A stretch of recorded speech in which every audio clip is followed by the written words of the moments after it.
it this time. All right, Tony.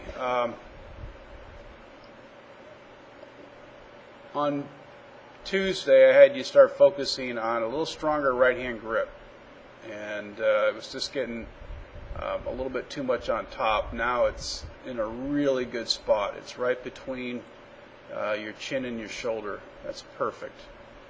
The other thing that I had you focusing on is feeling like you maintained a fairly flat left wrist at the top of your swing.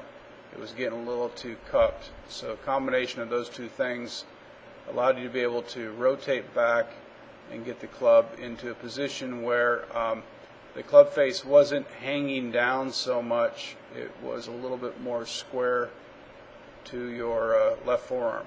And at this particular point, there's your wrist angle, and there is your club face. So they're getting pretty close to the same right there, which is excellent.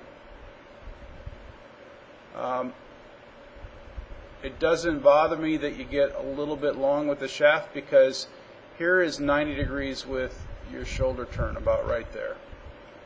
And so if I draw a line up like this and a line to your shaft, you can see that it's not even at 90 degrees with the shaft plane. As your shoulders continue to turn back, you're now at this angle right here. So I'll move that to here and draw a line, and it's again not at 90. 90 would be something like this. So your relationship of pivot to how far the club goes back, the shaft goes back, is in good order. Okay, we'd have an issue if your shoulders didn't turn that far and the shaft did get that far back. Then I'd say you're getting long, but you're not long.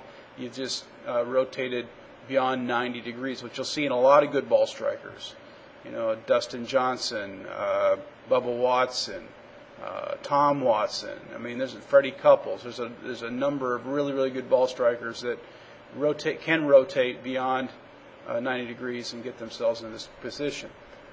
Thing I'd look at from a down the line view as well is how well does your shoulder rotation and your left arm work together.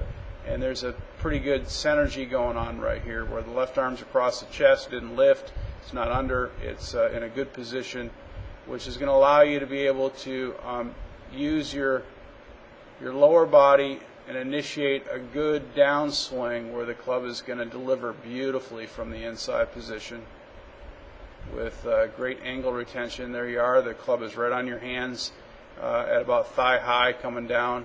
You look almost Sergio-esque right here as you initiate your downswing, keeping a good steady head. And this position right here looks like the image of Hogan in his book.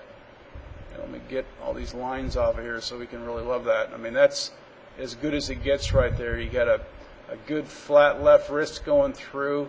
You've got a great extension of your arms with a head that's staying back. Your lower body's working wonderfully, and that unwinds you right through into a really good balanced finish. So I love what we're seeing here. The ball flight is starting to flatten out, and that's what we were looking for. I got a little bit more control of the face going through the strike as a result of what you're working on. So keep up the good work. Keep doing those reps before every swing so it conditions into your new formed habit. Until next time, happy golfing.